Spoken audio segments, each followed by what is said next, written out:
Добрый вечер, мои хорошие. Здравствуйте, рада вас всех видеть. Сегодня вышла с такими небольшими посиделками, как говорится, да, посмотрим, что у нас будет интересно, поэтому давайте вопросы.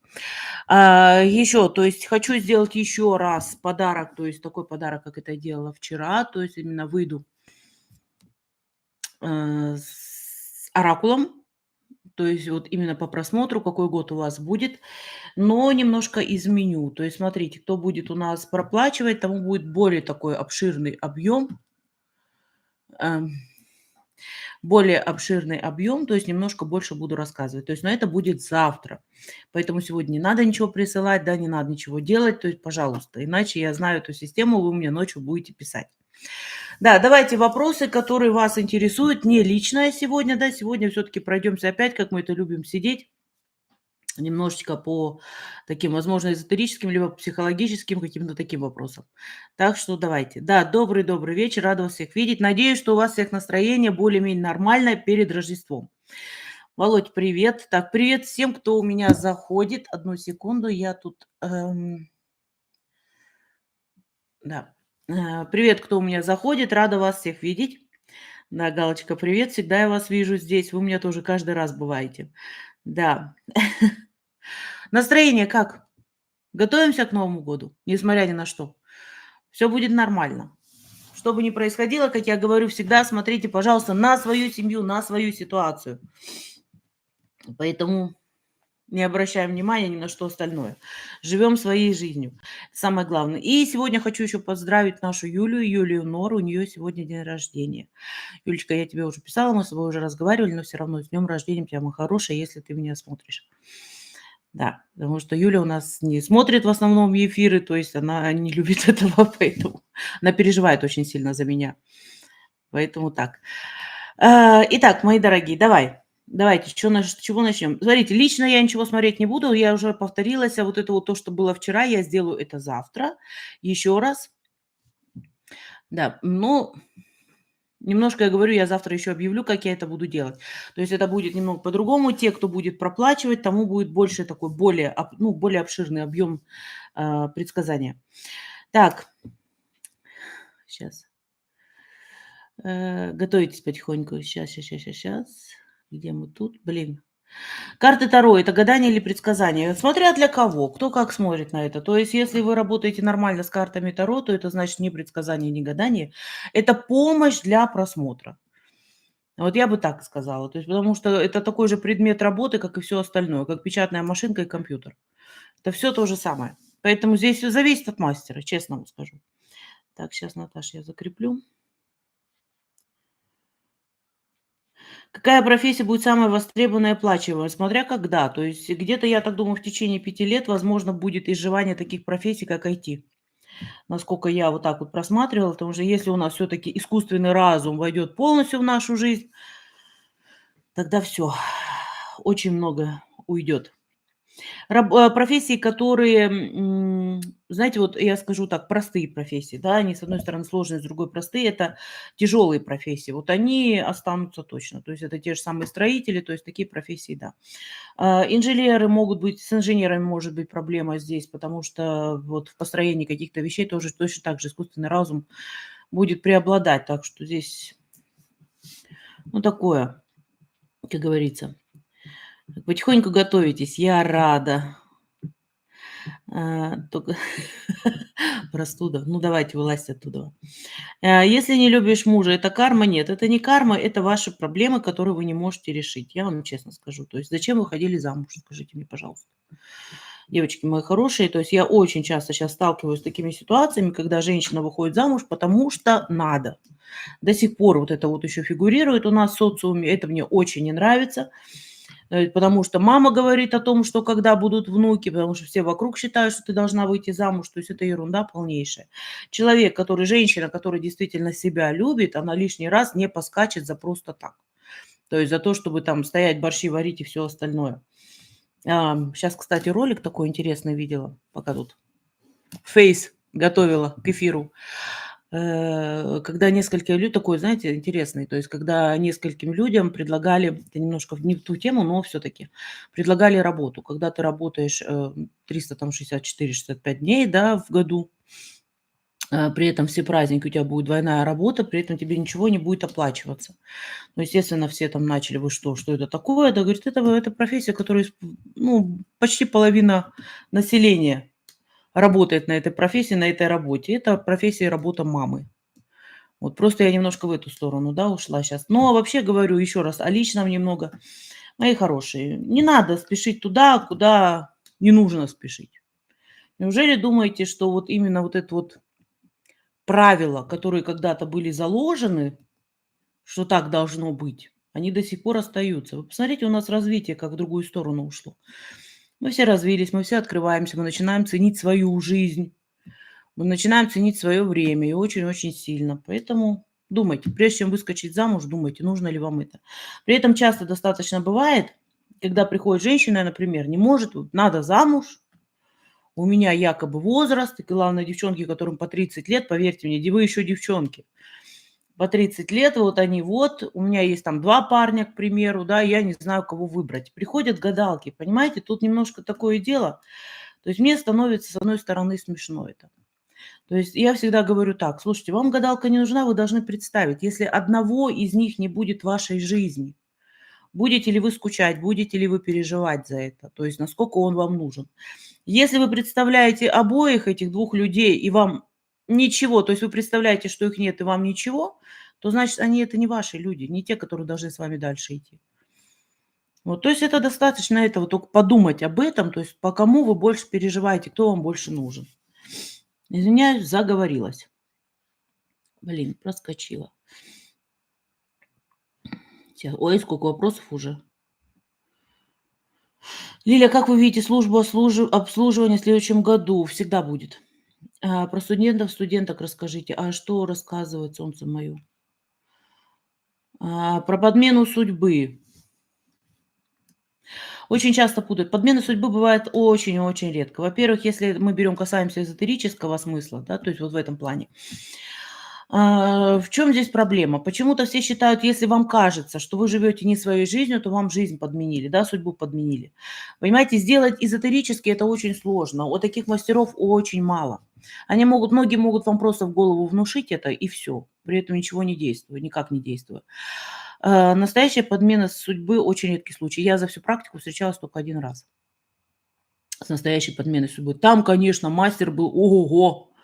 Я всегда восторгаюсь, когда есть действительно настоящие такие, которые пусть даже это гадость какая-то сделанная, да, ну, по запросу, естественно, это мастер, якобы это все-таки всего лишь средство работы, так называемое, но ам, там я сказала, да, респект, что человек такое умеет делать, потому что потом вернуть это практически невозможно.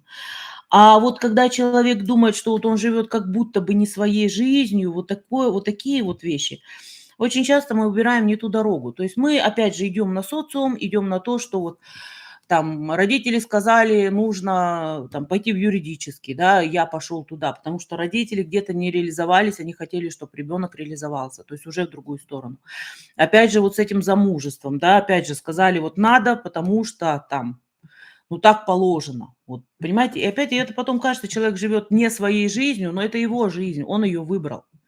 И ничего тут не сделаешь. То есть он должен что-то вот в любой момент, если ему приходит эта мысль в голову, значит, пришло время что-то менять, в каком бы возрасте ты не был.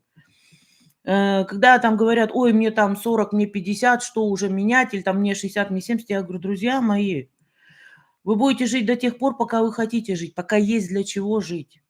Вот на это всегда смотрите. Поэтому надо всегда в любом возрасте надо менять, надо стремиться к чему-то, что-то менять в своей жизни. Вот просто вот кардинально даже. Опять же, если приходит такая мысль, что вам кажется, что подмена произошла.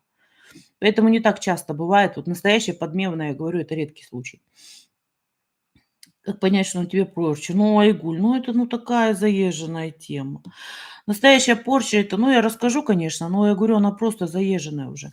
Настоящая порча, когда она бывает, тоже, кстати, путают. Я извиняюсь, да, я скептик. Если кто меня не знает, то есть ко мне, когда приходят и говорят, у меня порча, с своим диагнозом приходят, то есть меня аж настоящая порча. У тебя разрушается все вокруг, все от А до Я. То есть это финансы, это личная жизнь, это, не знаю, горит дом, затопляет, все что угодно. То есть все в самую кучу. Вот это абсолютно все.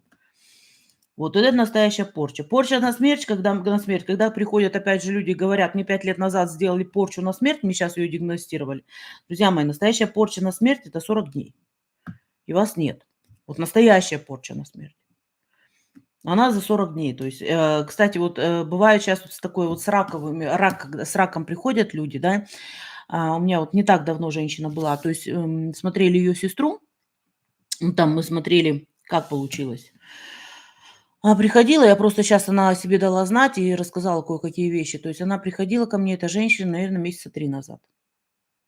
О том, что сестра, то есть приехала сестра в гости, да, и давайте ее посмотрим, как у нее жизнь сложится. А у меня стоит чистым. Я говорю: "Слушай, ты меня извини, я ее через там 2 месяца, по-моему, я сказала тогда, через 2 месяца я ее не вижу". Потому что я многие вещи говорю напрямую. Я говорю: "Пожалуйста, проверьте человека, что с ней происходит". Да, там, я не знаю, по больницам побегайте, посуетитесь немножко, поковыряйтесь. Она вот появилась у меня, сказала, говорит: "Человек умер, сестра умерла в течение 40 дней". То есть потому что у нее была настоящая, притом сгорела от рака. То есть когда сгорают именно с такой скоростью, вот это вот порча. Так, сейчас, мой хороший, дальше идем. Почему Бог забирает хороших людей молодыми? Они доходят до, то есть здесь опять же немножечко другая постановка. Смотрите, то есть человек, когда доходит до своей точки развития, которую он исполняет свою задачу, ну, в этой жизни, то есть ту, которую надо было ему исполнить, возможно, это даже небольшая задача, он уходит рано. То есть он их идет дальше. Возможно, он какие-то кармические вещи переработал, то есть ушло все это. И просто он уже идет дальше. Мы не должны нашу жизнь в единственном экземпляре рассматривать. То есть у нас нету как таковой смерти, у нас идет вот это вот процесс развития дальше. То есть уходим дальше, домой идем, как я всегда это говорю. Потому что, наверное, сейчас многие почувствовали себя вот в таком состоянии, что как будто не знаете, где ваш дом. Вы не чувствуете дома. То есть редкий-редкий случай, когда мне человек может сказать, что, блин, я знаю, где мой дом, вот я там, да, я дома. То есть или там я здесь сейчас живу, и я дома себя чувствую. То есть щас это редко бывает, потому что как раз вот это вот созревание происходит, то есть щас человек развивается все таки слава богу. Уже этому порадуемся, и он понимает, что что-то здесь не так. А вот когда мы уходим на ту сторону, вот там мы возвращаемся домой. Вот там это ощущение будет. Так, дальше. А профессия мастер маникюра будет востребована? Слушайте, их так много уже сейчас. Ну, красота всегда востребована. Единственное, что если сейчас все таки перейдет все вот на это компьютерное, да, сейчас столько аппаратов этих, ну, насколько они хорошо делают, я не знаю. У меня есть моя королева красоты, моя мастер маникюра, которую я обожаю, да, то есть которая действительно делает так, как надо, и профессионал просто с большой буквы. Поэтому я надеюсь, что все таки мастер маникюра останется. То есть нам нужно общение. Даже вот прийти просто поболтать, и то нам это надо. Достаточно ли тарологу уметь толковать значение карты или нужен определенный дар? Дар есть у всех, это да. Есть тарологи, которые просто считывают, но я считаю, что это недостаточно. Все равно карты должны быть не то, чтобы ты читаешь как книгу, а карты должны быть для того, чтобы помогать твоему открывать подсознанию твоему и подтверждать какие-то вещи, что у тебя там складываются. Если дедушка получил фамилию отчима, каждая сила рода у всех, кто родился с другой фамилией, причем фамилия вообще не берется. Вы чё вы за фамилию цепляетесь? Не берите. То, что у вас в крови, вот это как раз ваш род. То, что там фамилию меняете, ну, это то же самое, вот представьте, женщина выходит замуж, она поменяла фамилию, она же не уходит в род мужа. Она получает определенную защиту, да, но она не уходит в его род. То есть и то не всегда, как говорится, получает. Это тоже уже под вопросом.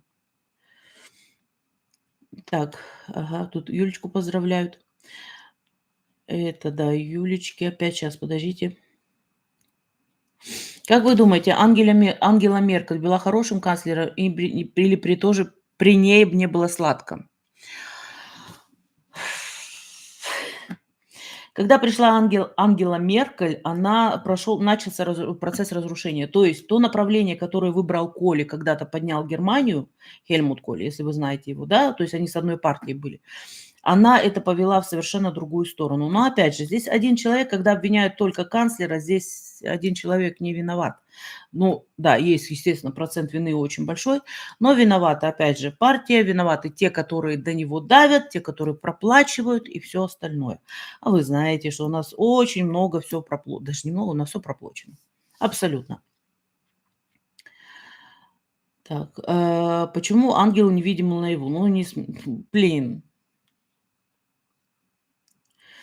Я поменяла фамилию, имя, извиняюсь, проскочила.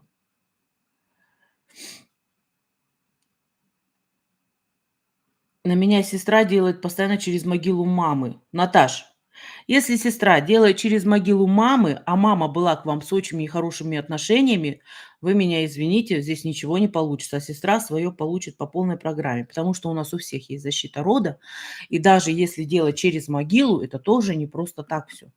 Вот так. Сейчас. Ну, давайте я сейчас, потому что здесь очень-очень много. Как студенты переживут, не знаю, как студенты переживут сессию. Во-первых, где вы находитесь? Во-первых, это я говорю личный вопрос, потому что это тоже личный вопрос. То есть про крестницу- это же отдельный вопрос. Человека смотреть же надо. Что значит, если по роду женщины есть долгожители, женщины по 90-100 лет, но все несчастливы и живут в родных местах? Смысл для рода? Диан, опять же, вот даже вот эта вот ситуация, которую вы говорите, да, у нас тоже долгожители женщины. Тоже это есть. Но это может от разного зависеть. То есть, что они сами так выбирали, что действительно образ жизни был немножко другой у них. То есть вот это вот все. Но сейчас я скажу так. То есть те люди, которые родились у нас, к примеру, вот 27-й, там 30-й год, вот эти вот, они в основном чаще всего бывают как раз долгожителями. Там немножко среда обитания, то есть у них выдержка другая была. Сейчас мы уже пропитаны все ГМО и всем остальным, поэтому мы не долгожители. Вот так сказать, что мы до 100, до 90 живем, нет. Мы же все вроде сами выбираем себе судьбу до рождения еще, так мы, наверное, мазохист. Конечно. Или как там говорят, я, конечно, маленечко шучу, но всё правда, жизненный путь хотелось бы полегче. Выбираем сами на самом деле. То есть очень многие вещи, да, нам могут подкидывать для изменения. Очень много таких составляющих, как вот, те ошибки, которые мы совершили в прошлой жизни. Кстати, вот я вам сейчас просто немножко так расскажу, да, вот все говорят вот об этой матрице, что мы живем в матрице, сейчас сбои бывают и все остальное. Мы будем жить матрицей. Когда кричат: "Я вышел из матрицы", ребят, это не так все просто. Понимаете, в чем суть вот этой так называемой матрицы? Хождение по кругу. Мы сами его создаем еще. Кстати, вот это хождение, вот эту матрицу мы еще тоже сами создаем, потому что, чтобы из нее выйти, надо вообще все свои задачи решить кармические. Нереально. Ну, это нереально, когда вот, что вот 100% ты решишь все. То есть ты потому что даже не знаешь, решил ты это или нет. То есть очень много таких, опять же, составляющих, которые там могут. Ты где-то посмотрел не так, уже себе создал на будущую жизнь. Привет, как говорится. Понимаете, и мы поэтому уходим. А вот почему сейчас происходят такие так называемые еще и сбои, да, когда вот там смотрят там разные по телевизору, показывают всякую ерунду вот эту. Ну ладно. Почему это происходит? Потому что развитие человека действительно идет, продвигается, он вырастает на самом деле. Но теперь, то есть матрица тоже, она развивается. То есть, опять же, мы вот ходим по кругу, да, мы возвращаемся там перерождение и все остальное, мы решаем, пытаемся решить наши задачи. Тут же мы опять что-то делаем, и вот это вот хождение. Но все равно уровень повышается, то есть уровень вибрации у нас повышается. Но так как, вот заметили, если, что это происходит в последнее время, вот эти так называемые сбои. Почему они происходят? Потому что есть вот эта вот несостыковка вибраций. Рост, когда у одних идет и пытается вывести на более высокий уровень развития вот этих вибраций, опять же, да, другие же наоборот тянут вниз. То есть мы сейчас вот это вот смотрим, вот, что люди духовно развиваются, при этом идут войны и все остальное. За счет этого как раз происходит этот сбой. Понимаете, вот и если мы сейчас не остановим вот эту нижнюю часть, как говорится, да, то есть сбой так и будет продолжаться. Чем это закончится? Я предполагаю, что чем это закончится, но ничем хорошим, по крайней мере, для человечества. Ну, хотя человечество еще тот паразит, как говорится. Ну ладно, не зря мы так были созданы, это уже такой вопрос. Но вот это вот по матрице, да, вот это хождение, и когда мне люди кричат: "Мы вырвались из матрицы", нет, нет, не вырвались. Вот поверьте мне, не вырвались. Но если человек все-таки дозрел, вот я вам скажу так, там Далай-лама, да, например, вырвался там, ну, сейчас не знаю, происходит перерождение или нет, да, но он возвращался сюда для определенной миссии. То есть не для того, чтобы вырваться из матрицы, а для того, чтобы вот принести вибрации определенные. Те люди, которые не идут больше на перерождение, они идут дальше. Они дальше развиваются, они идут в более высокий мир, более высокую, вот опять же, цивилизацию, понимаете? А те, которые не дошли до нужной стадии, они опять по кругу, опять сюда. Ну, поэтому, как говорится, ада нет, мы здесь. Мы уже все здесь. Вот. Ну, я так немножко пофилософствовала еще. Сейчас дальше идем. Порчу на одиночество, конечно, видно, это бывает. А, Кстати, как сделать, чтобы муж ушел самостоятельно? Вот хитренько, ничего не прикладывая, да, труда никакого, никакой на себя кармической задачи не вешая, вы хотите, чтобы он просто так ушел. То есть был виноват все равно потом. Теперь смотрите. Сейчас, подождите, где была? Порча на одиночество. Вот в этом я хотела. Порча одиночества, на одиночество. То есть тоже часто, кстати, путают. То есть это у нас программа, которая заложена была родителями, прародителями. То есть бывает такое, что заложенная программа, когда, например, там у мамы были проблемы, у там бабушки были проблемы, там войну берем там в то время. Войну там супруг умер, там погиб или что-то еще, да, потом мама там, когда начался новый период, опять же, развития, в основном у нас мамы очень часто бывают, ну, по крайней мере, в моем возрасте, да, вот которые мамы, они разведенные, потому что тоже уже уровень развития другой был, то есть уже по-другому на вот это вот союзы смотрелось и все остальное, то есть развелись. И дочь потом считает: ага, там не получилась семья, тут не получилось, значит, у меня будет так же. То есть она закладывает себе просто программу.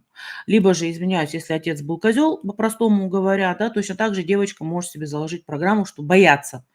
И притом это будет подсознательно, хотя она мне будет говорить. Понимаете, мне чем интересно, извините, что я так это кидаюсь туда-сюда.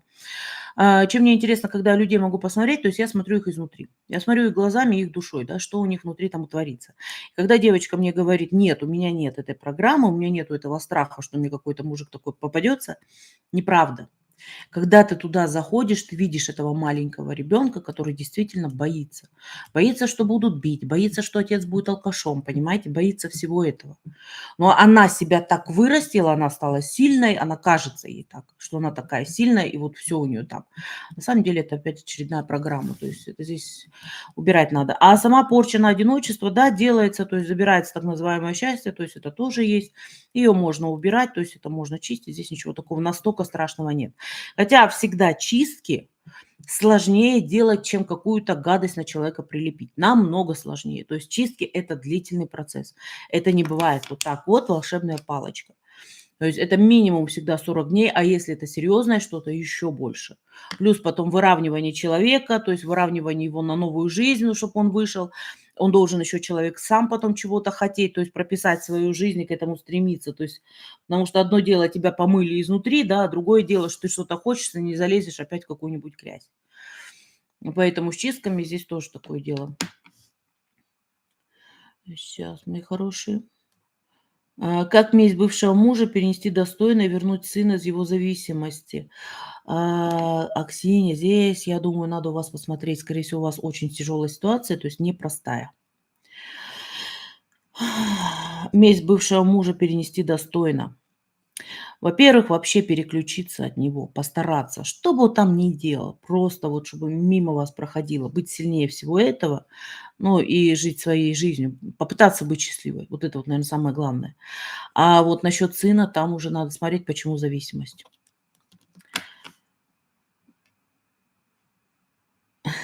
Да, когда видишь дочь всегда счастливая, то есть это очень стало много психических больных людей. Очень много, то есть потому что есть вот эти вот нервозы очень сильные, плюс, опять же, те ситуации, в которых мы живем, страх, который внушается со всех там. Естественно, у человека там не у всех устойчивая психика. Ну, здесь, да, сложности бывают. Как перестать скандалить с мужем, как кошка с собакой, набирать воду. Сказку не знаете эту? Когда дед с бабкой все время ругались. И потом посоветовали просто, когда вот ты чувствуешь, что у тебя начинает накапливаться, да, набирай воду в рот и держи минут 10, вот, чтобы не срываться. Но я вам еще скажу так, по моему опыту я делала так, чтобы не скандалить, потому что я тоже была, у меня тоже бывало, как у всех нормальных людей, выплески эмоций. Я считала до 10, медленно-медленно, и вдруг меня попускало. Все. Вот когда начинала вот этот процесс кипения, да, сейчас ты, вот это вот начинается. И я начинала медленно, очень медленно, поверьте, считать до 10. Мне становилось легче, и это уходило.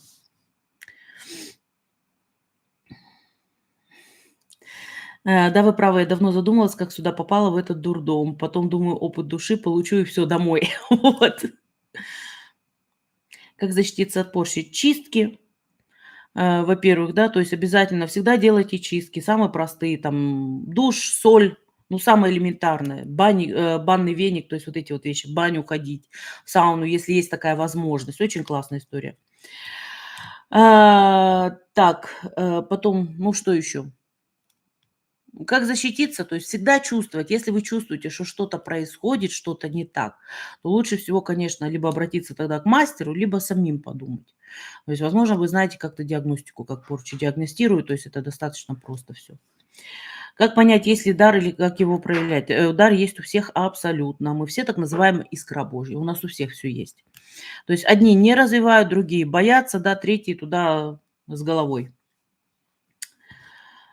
Так, Игорь, ничего не поняла, что вы имеете в виду. Как бросить курить? Не знаю, потому что не хочу бросать. Меня все устраивает. Так, блин, проскочила. Так, друзья мои, да, ставим лайки, я посмотрела. Да не забываем про то, что надо ставить лайки. Как вы относитесь к церкви? Может ли помочь сорокауст в трудной ситуации? Сорокауст есть только у православия, у католицизма этого нету. Я католичка, поэтому я даже не знаю функцию сорокауста, я вам честно говорю.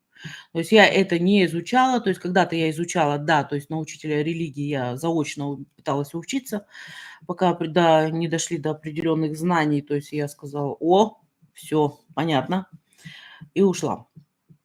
Но факт то, что как я отношусь к церкви? К церкви как к домику плохо отношусь, очень плохо. К религии хорошо отношусь, потому что религия, да, это вот, потому что церковь для меня это эгрегор, религия это совсем другое. То есть вера, не религия даже, а вера. Вот к ней я отношусь как нормальный человек, который верит в высшее сознание, которое тоже бывает там, что надо что-то попросить прям так. То есть это у всех так, наверное.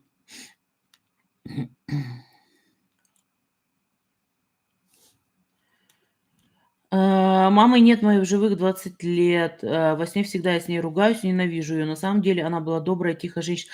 Есть непроработанная ситуация с вашей мамой, и она до сих пор вас преследует, эта ситуация. То есть в ней надо разобраться. Вот я думаю, вы ее даже не помните, возможно. То есть здесь бы я на вашем месте поискала бы хорошего гипнолога, ну, регрессолога, да, ну, хорошего. Дочь вон моя с работы пришла. Как самому понять? Ну, смотрите, порча на здоровье. То есть порча на одиночество, вам надо просто посидеть и проанализировать вашу жизнь, есть она вообще или нет у вас, понимаете? А на здоровье, то есть это блуждающие болезни, как я их называю, блуждающие. То есть, во-первых, когда не может врачи диагностировать ничего толком, это одно. Опять же, зависит от врачей, потому что сейчас медицина, да. Но факт то, что именно вот на здоровье это блуждающее. То есть, чаще всего порча сама по себе, любая, кстати, начинается с костей, так называемых. То есть это когда начинаются резкие удары, так вот, знаете, вот как будто в бедро резко, вот именно в кость, либо в колене резко такая болька, то есть и при этом никогда человек не болел. А потом начинаются постепенно какие-то болячки странные. Тут заболела, не понимая, что с тобой происходит, там заболела, чувство страха, постоянное присутствие. И опять же, если врачи, вы делали полное обследование, врачи ничего не могут, то да, это вот как раз порча. Сплю, слышу голос, который называет, помимо просыпаюсь, никого нет. Кто это? Домовой. Лилия, скажите, почему в один день останавливают твой наручник? Выброс, скорее всего, энергетики был, если у вас, то есть если это не связано с уходом человека, со смертью, потому что такое часы чаще всего останавливаются, когда в том доме, когда уходит человек, умирает. То есть часто такое бывает. Это возможно. То есть, во-первых, у нас сейчас, магнитные бури сильно идут, это часто бывает сейчас, то есть вот эти выплески все. У вас идет перестройка энергетики, то есть энергии вот этих вот всех, они точно так же часы реагируют.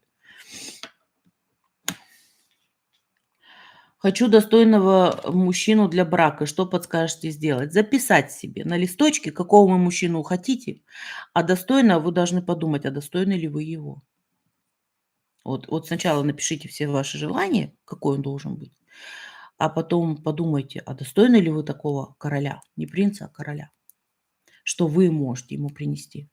Ну, если вы посчитаете, что достойны, поставьте срок и поверьте в это. Вот и все.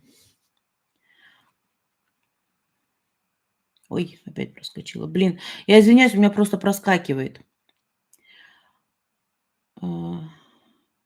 Сейчас, сейчас наверх немножко иду.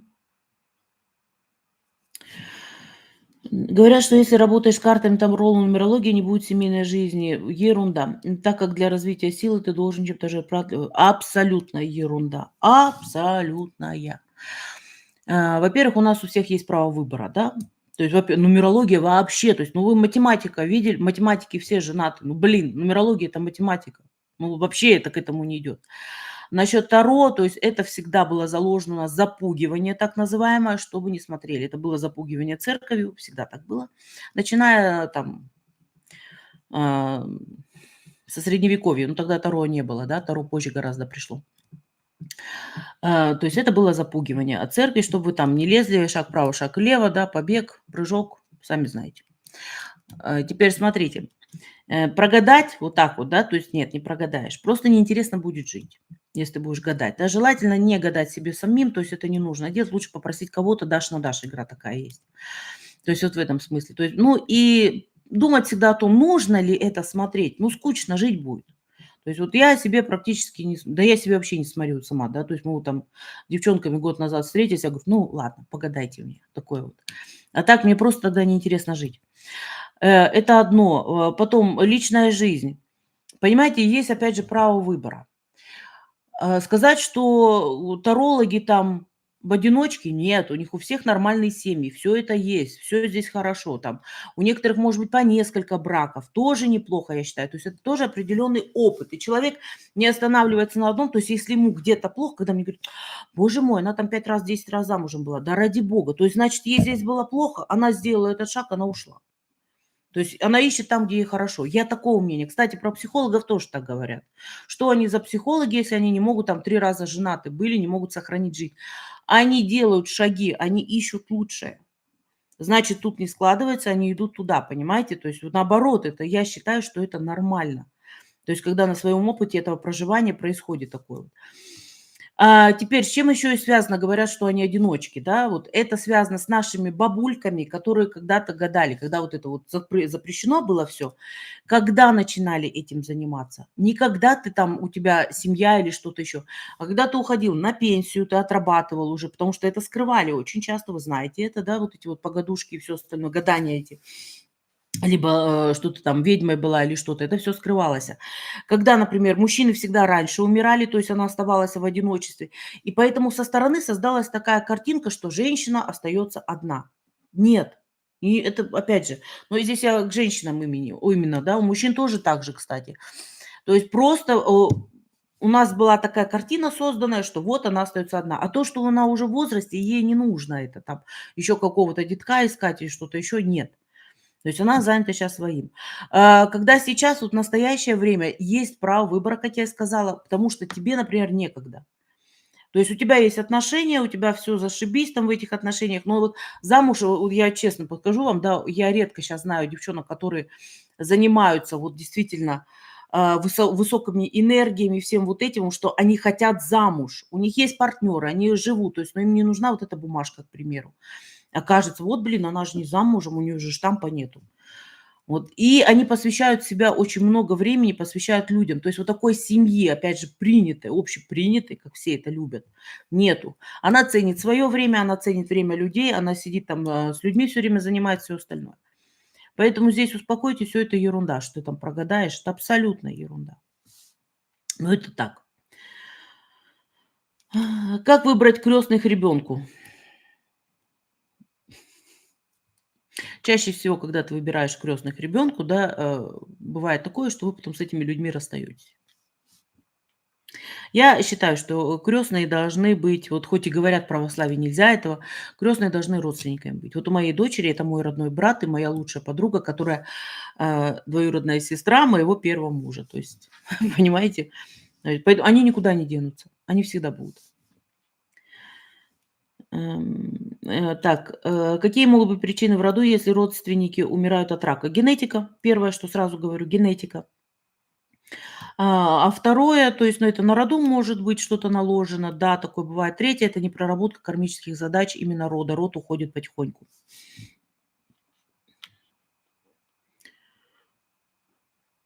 Так, правда ли, что последний вздох человека, направленный в лицо, в глаза, означает, что ты следующий уйдешь? Нет, неправда. Нет, абсолютно неправда. Вот я не понимаю, как работают деньги. Вот у нас в мире долларовые миллионеры, богатейшие люди страны, они делают страшные вещи, обман, убийство. Опять же, мы живем, где мы живем, мы должны понимать. То есть, что мы живем все-таки так называемый ад, да, чистилище. Ада нет, чистилище.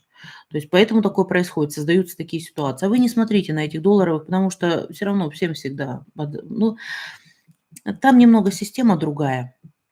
Кстати, вот еще раз просто напомню, да, вот этот вот матрикс у нас сейчас будет опять первый курс, а вот на втором курсе, когда я его выпущу, я не знаю, вот кто ко мне будет приезжать. Вот там как раз я эти моменты буду задевать.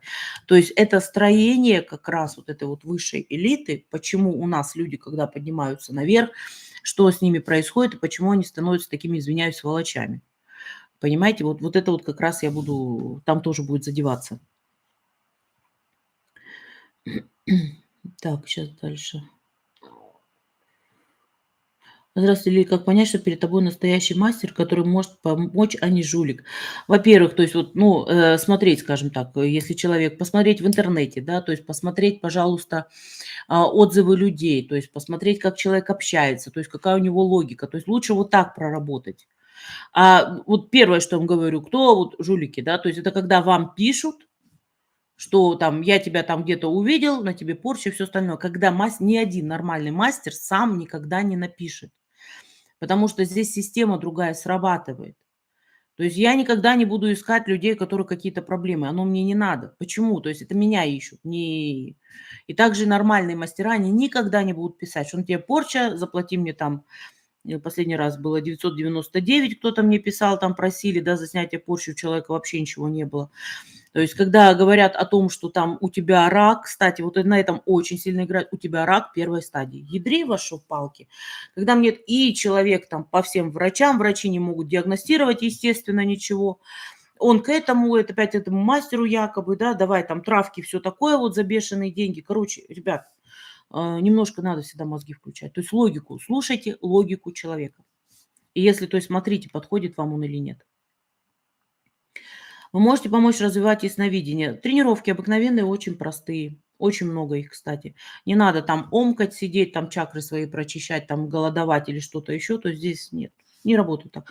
Вот знаете что, возможно, у кого-то, кому-то это нужно. Там вот я мясоедка, притом я мясо это мое, вот просто мое. То есть я очень люблю мясо. Если я кусочек в день не съем, всё, жизнь прошла зря для меня. Во-первых, я не могу сидеть на таких каких-то таких диетах, на голодании и всем остальном, да. Возможно, кому-то это помогает. Мне это не нужно.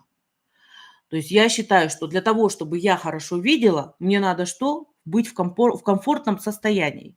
То есть я должна накушавшимся быть, что-то сладенькое съесть, понимаете? То есть и мне говорят: "Ты забиваешь свои чакры".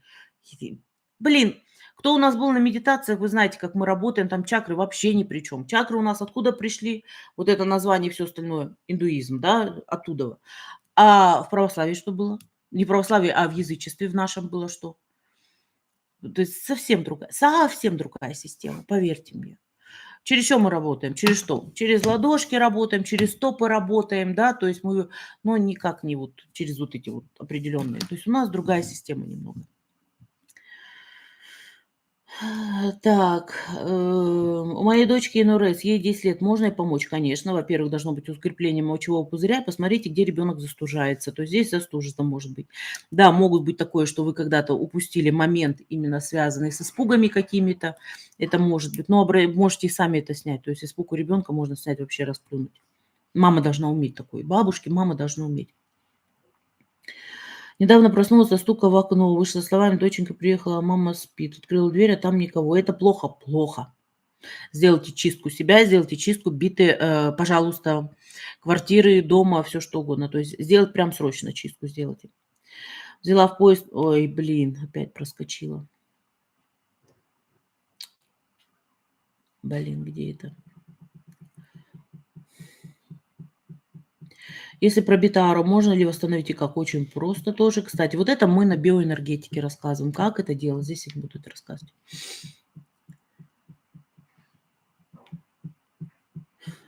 Скажите мне, пожалуйста, если вы удачны, если вы в это верите, то вы удачливы. Если вы будете все время мучиться с тем, что вы: "Боже мой, какие мы несчастные", вы будете несчастны, вы себе это притягиваете. Любой человек может быть счастливым, и он счастливый. А вот точка зрения его, как он на это смотрит, это уже, щас, я не щас, подожди, так, это мы дальше. Я немного поздно зашла, извините. Беляши жарила, Света. Дети приехали. Как тема была про нумерологию. Люди, это такая классная наука, я посылаю как подарок своим друзьям. Поверьте, многие в шоке. Светочка у нас тоже пошла на нумерологию, на нашу Юля, которая ведет, да, то есть и там все достаточно просто. То есть вот еще с такими методами, как она доносит, то есть там не надо 10 занятий или что-то еще. То есть практически, ну да, она заходит время от времени, там делает какие-то эти, но в основном основа идет все-таки 2 занятия максимально. Умирает ли сознание после смерти? Сознание, говорят, нет. Я просто никогда не задумывалась, я просто спросила сейчас. Говорят, нет.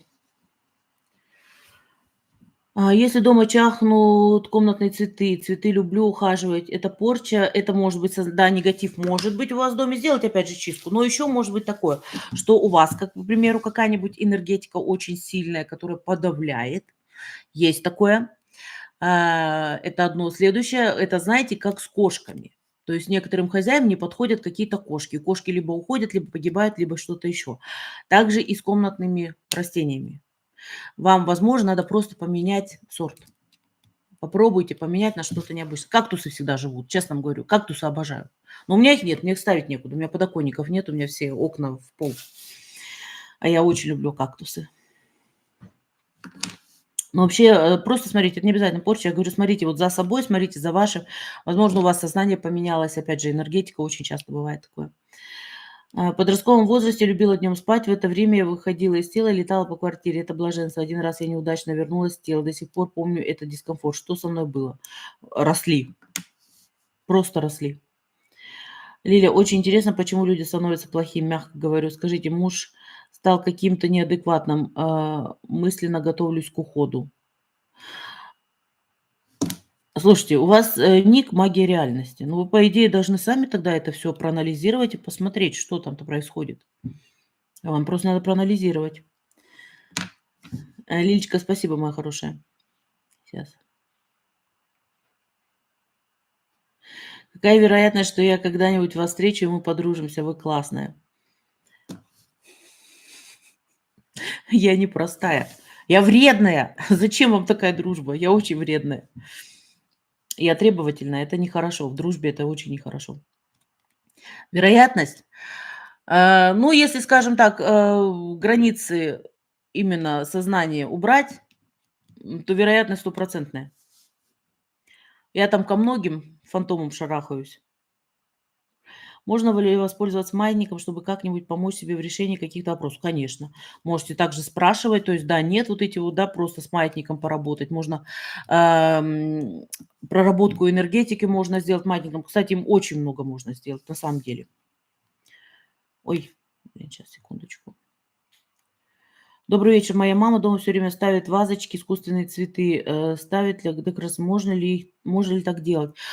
У меня есть тоже, кстати, искусственные цветы. Я просто не люблю их, но я их поставила, если вы видели, сейчас у меня тут Дед Морозик стоит, ой, снеговичок стоит, потому что все-таки зима. Но так я ставлю, то есть потому что я очень люблю пионы, вот, то есть полюбила, раньше терпеть не могла, сейчас я полюбила пионы. И у меня есть очень красивые искусственные цветы, как пионы. Вы, наверное, видели, время от времени у меня там стоит в вазе. То есть, но вообще считается нехорошо, конечно же, да, то есть, что их ставить. То есть всё-таки живое должно быть. Ну, почему нет? Ой, блин, я извиняюсь.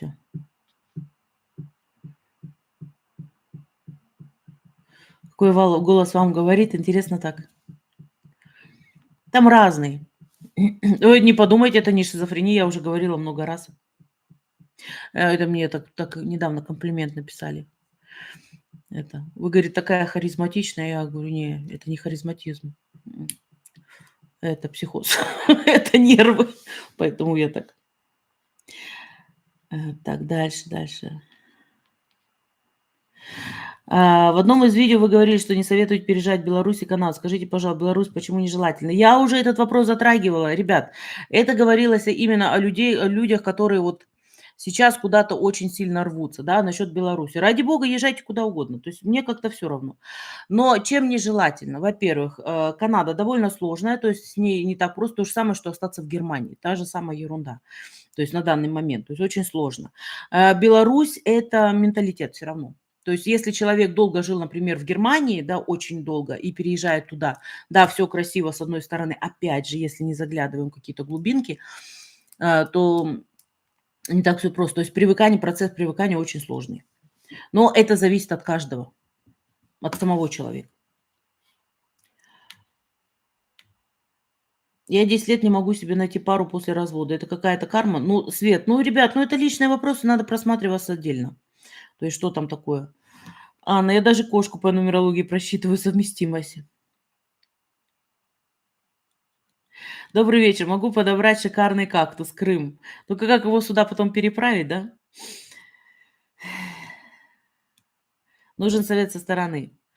Я понимаю, что нужен совет со стороны, да, но человека это надо смотреть, вы же знаете систему работы. То есть человека надо смотреть, почему у него там захлеб произошел. Возможно ли вылечить человека по фото? Вылечить прям, ну, смотря какая болячка. Прям вылечить. Почистить можно, да, но фото чаще всего не надо. То есть, ну, я работаю с фантомами просто.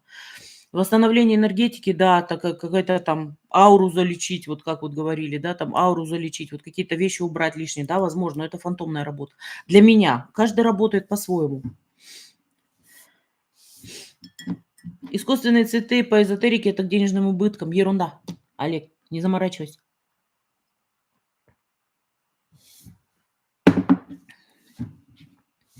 Пионы, цветы благополучия. Возможно. У меня просто я так их полюбила, вообще не ожидала. Я их когда видела, мне они казались какие-то такие, ну, такое. А мы когда вот переехали в этот дом переехали, да, в эту квартиру, у меня во дворе там 5 кустов пионов, притом розовые, белые. То есть когда-то вот посадили люди, которые до нас жили, и они когда зацвели, все, я растаяла. Просто вот, да. Правда, что у детей самоубийц тяжелая судьба. Очень часто бывает тяжелая, очень. Собаке 13 лет, опухоль растет. Ветеринар может не перенести операцию. Можно как помочь? Никак не поможете, нет. Ну, во-первых, скорее всего, это у вас скрещенная какая-нибудь порода, я так думаю, раз 13 лет уже опухоль. Они все практически сейчас животные так заканчивают. Ничем не поможете. Облегчить страдания потом. Это очень тяжело. Мгм. Это очень тяжело на самом деле, но, возможно, вам придется им облегчить. Нумерология– это же не гадание, нет, это не гадание. Это просчет. Нумерология– это наука. То есть это действительно математика. Притом, поверьте мне, на своем опыте, то есть, вот я вам скажу, ты же видишь дату рождения. Вот столько лет я работаю с людьми. У меня каждый день вот там по 12 человек, да, грубо. Ты же видишь каждый, и ты видишь вот это вот, что одинаковое, что не так, какие черты характера. То есть это вот нарабатывается. То есть сказать, что мы у кого-то учились, то есть я у Юли, Юля мне давала, то есть какие-то основы вот эти вот, да, мне давала Юля. Потом я просто вот на людях это проверяла все. То есть и сейчас это 100% работает. Она не обучалась, то есть она точно так же по своим клиентам, ее вдруг заинтересовало, то есть вот именно дата рождения. Я всегда работала с именем и с возрастом, но не с датой рождения. Сейчас я работаю с тем и тем. То есть и вот она точно так же просматривала, тоже куча клиентов всегда было, и вот выводила свои тезисы. Поэтому у нас нумерология абсолютно не схожа ни с Александровым, ни с кем-то еще. Абсолютно. То есть, что выводит больше всего, это когда делают соединение цифр, когда выводят одну общую цифру и говорят: ты восьмерка, ты шестерка, ты пятерка. Такая ерунда. То есть, понимай, абсолютно тоже ерунда, потому что надо смотреть всю матрицу, надо смотреть весь объем и говорить уже о человеке что-то. Но не так, что вот под одной цифрой. Или вообще еще лучше, когда там берут, когда мне говорят там: "Ты тройка", да, то есть я говорю: "С какого перепуга я тройка? Я 21 числа родилась". Плюсуют, 22 1 и всё. И все вот это вот сплюсованные, все троечники, у вас вот такой-то характер. Совершенно не подходит. То есть это тоже ерунда. А когда я говорю, когда у тебя такое количество пробегает через тебя людей, и ты это видишь все, то есть ты понимаешь, что ага, вот тут правда, вот тут неправда. Вот и все. Все пишут: "Нумерология- это наука". Доброе ой, блин. У нас что начались эти, да, спамы? Ой, как хорошо. А, блин, где мы тут? Лилечка, ну только молитвами ведь невозможно восстановить ауру. Понимаете, опять же, девчонки, мальчишки, вы должны понимать, что я такой человек, который открыт для всего. Вот восстановить ауру, то есть вот здесь несочетание, то есть молитвы и аура, то есть немножко идет несочетание. Но вибрации молитв, они могут восстанавливать. В том-то и дело. Правильные вибрации, вот даже если мы берем какие-то молитвы, если мы берем, когда вот "Отче наш", да, на немецком она звучит по одному звучанию, да, у нее одни вибрации. На русском она звучит, на православии вот так звучит, на православии, на старорусском. Вот его лучше всего на православии, если вы в православные, там старорусским произносить. Там такие вибрации, они вообще не сравниваются с современным языком. То же самое, когда, например, молитвы я беру на немецком, если, да, то есть там, всем святым есть очень сильная молитва. Та, которая она, вот сейчас написана современным языком, она вообще, то есть вот просто пустая. Просто пустая. А когда она написана была, когда я нашла ее, то есть она мне бабушка когда давала, но я потеряла ее. И когда я нашла на старонемецком, очень тяжело было найти. Вот то да, там работает. Опять же, молитва- это вибрации. То есть это подсоединение может восстанавливать. Все это может делать. Лиля, что случается с человеком, которого убили? То же самое, что и с самоубийцами или отличается? Конечно, отличается. То есть человек может очень быстро. Во-первых, когда убийство, человек может не понимать, что с ним произошло. Это очень сложно. Что тут у нас происходит? Он может задерживаться, этот человек, здесь. То есть уплотненный фантом, да, здесь надо будет тогда работать с ним, чтобы он ушел нормально. Это одно. У них очень часто бывают быстрые перерождения, то есть скачок в другую жизнь. Очень часто. То есть такое вот делается. Но с самоубийством вообще ничего общего не имеет. В какую страну лучше бежать из Украины? Даже не могу сказать, то есть вы должны выбрать сами, где вам будет лучше. То есть именно по языку, там же много факторов. Где-то по языку, по денежному эквиваленту, то есть вот по этим вещам. Ой, блин, опять проскакивает.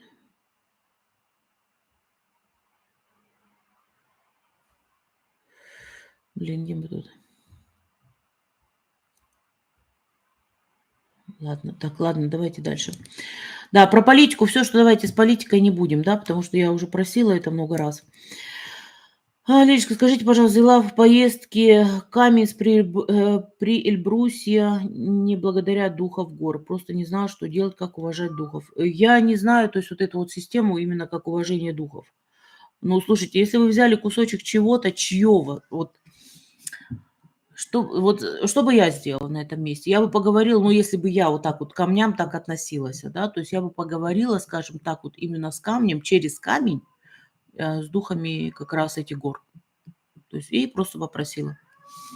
Так, кошка у меня начинает орать. Ну сейчас будем заканчивать уже. Лиля, когда можно ставить елку в доме? Когда хотите. Я вот поставила вот пару дней назад. Так. Совсем не помню себя 12 лет. Почему закрывается память? Потому что в переходном возрасте очень часто стирается какой-то момент. Можно через какие-то места попросить страну тебя принять. Буся! Буся! Вот зараза. Это она хочет в коридор выйти. Она у меня там гуляет по коридору, поэтому возле двери стоит. Попросить страну тебя принять. Возможно, не знаю, никогда не пробовала. На латинском, да, но если вы знаете латинский, действительно, то есть чтобы не получилось так, что вы читаете какое-нибудь изгнание, экзорцизм какой-нибудь, понимаете, а не то, что надо. Читала доктора Бажьева, он утверждает, свечка затухла, он утверждает, что шизофрения, наркомания, алкоголь – это подселение. Как вы думаете? Нет. Нет.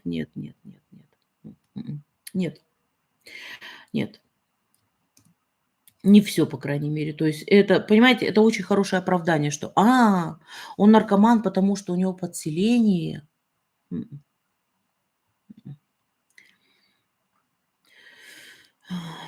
То есть это, как бы, знаете, оправдание, опять же, повторюсь, это ищет оправдание. Либо алкоголик говорит там, что у меня подселение, вот у меня алкоголизм, потому что у меня подселение.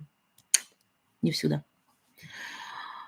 С чем может быть связано ощущение, что проживаешь каждый день, как во сне? Все, что происходит, это нереально. А сны когда-то вы себе это заложили. Когда-то вы подумали об этом, что, возможно, все вокруг вас сон. И оно у вас так зацепилось. За короткий... проскочила опять.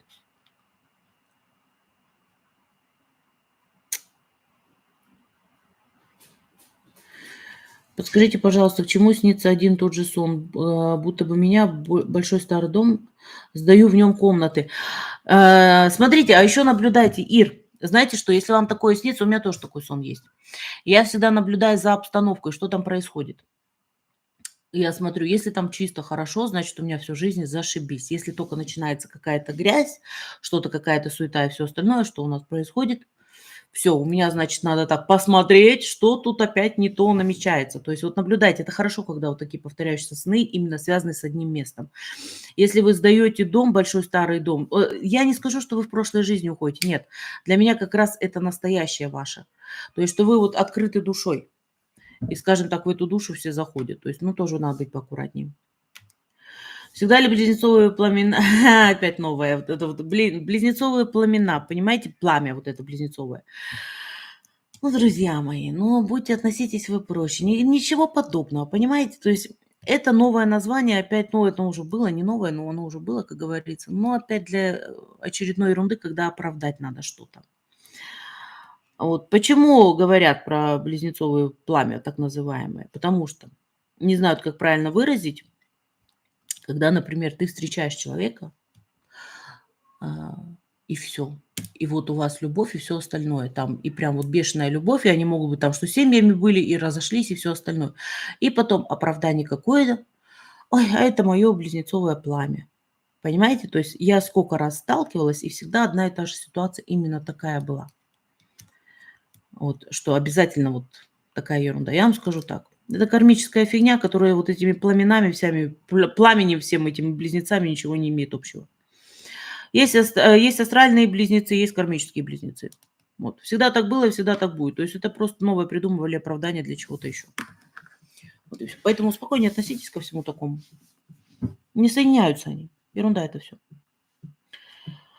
Завтра во сколько будет эфир? Будет эфир в 8 часов также по Германии, потому что я работаю завтра целый день до 7 вечера, поэтому только в 8 часов я смогу выйти.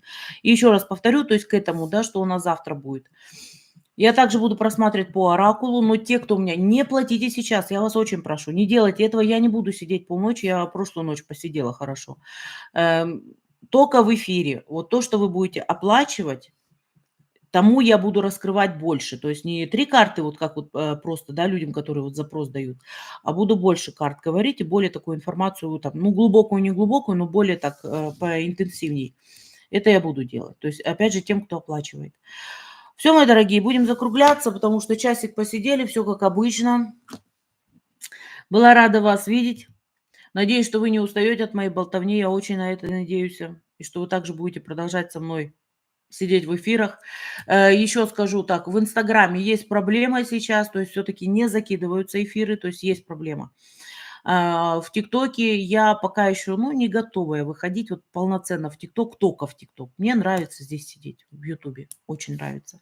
Вот поэтому там точно так же будут только вот именно с какими-то шотсами, вот такой вот будет проходить все. И что еще хотела сказать? В принципе, все, наверное, да. Кстати, эфир, который должен быть в воскресенье, прогноз, он будет в субботу утром, чтобы вы тоже знали, потому что в воскресенье у нас уже начинаются рождественские вот эти вот все. Я уезжаю к своей мамочке, поэтому там уже подготовка к Рождеству. Все, мои дорогие. Итак, была рада вас видеть. Увидимся еще обязательно. То есть завтра я вас жду на такой эфир погодушки. Нет, просто прогноз именно для моих подписчиков, кто у меня подписан на следующий год, такой коротенький. Буду точно так же по дате рождения смотреть и плюс вот на картах. Все. Была рада вас всех видеть. Хорошего всем вечера. Подписывайтесь на канал, ставьте лайки.